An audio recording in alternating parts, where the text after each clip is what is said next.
Yo, 2021 baby, lockdown videos. So Sony's announced that they're making their first ever drone and it's called the Sony Airpeak. Links to the trailer which they dropped in January 2021 down in the description box below, but they didn't give us a lot of information and neither was there much more in the press release.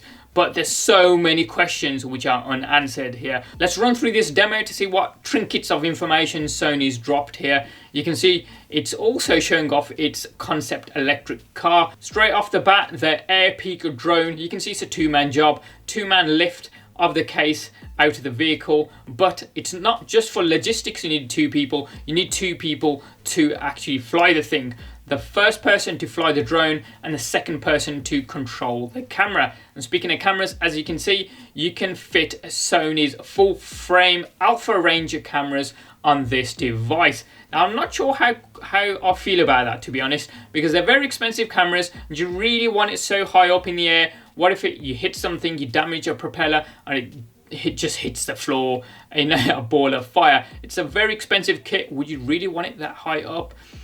You can see it's a quadcopter with 4 propellers, which is an interesting decision because if it's going to be carrying such large, expensive equipment, where's the redundancy? The whole point of hexcopters is if one of those propellers gets damaged, then you can still technically bring your drone back down to the ground with the remaining propellers. But with 4 propellers, if one of them takes a hit and you're only left with 3, then will that be powerful enough to bring your very expensive equipment back down to the ground? I don't think so. We can see there's 2 collision detection sensors. That's hard to say. Just underneath the front-facing camera here and 2 on the side of the drone, just to make sure you don't hit any obstacles. Now the camera that I've just mentioned here is the drone's internal camera, which the pilot will be using to see where their drone is actually flying, and the second person will be able to view whatever your full frame camera can see. By the looks of the materials, it looks like it's part plastic and carbon fiber composite to keep the weight down. I like the 2 huge batteries on this thing. There's a quick release system and some LED lights just underneath so you can see how much juice you've got, but they didn't say how long, what's a run time, what's a flight time if you've got 2 full batteries, and what you would expect in terms of different flight times for different weight models of full frame camera. You can see the landing legs lift up once the camera is in flight. This is so that the camera, which is held on that gimbal there, doesn't get those legs into shot. Speaking of the gimbal, that gimbal does not look like a Sony gimbal. It looks like a third-party vendor that they're using here. And where do you actually store that gimbal? Because looking back at the case that they took the drone out of,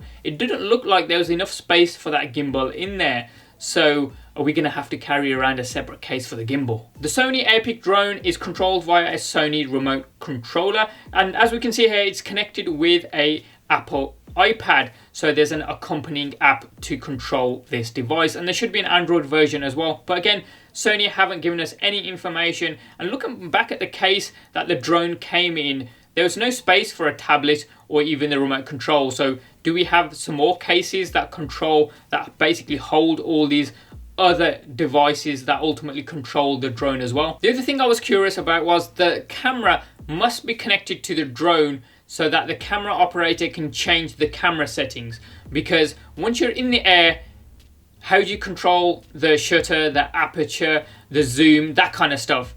Because it would be useless to change those things only on the ground, because you could set your shutter, your aperture, whatever settings on the camera, fly up the drone and go, no, I don't like the look of that, bring it back down to do it again manually and then fly it up again. That seems to waste a lot of time. It would make sense that you can remotely control the camera settings via cables from the camera to the drone, and then the camera operator could control those on the fly. That would make sense, but again, Sony didn't give us any information about that. No mention of price, but as you can tell, it's aimed at pro-grade cinematographers, so it's likely going to cost thousands. The Sony Airpeak drone is being branded as an AI drone, but Sony didn't give us any information how AI is involved here. Is there going to be a selection of shots that you can take and you just hit a button and away it goes? Can it lock onto a target, follow the target around?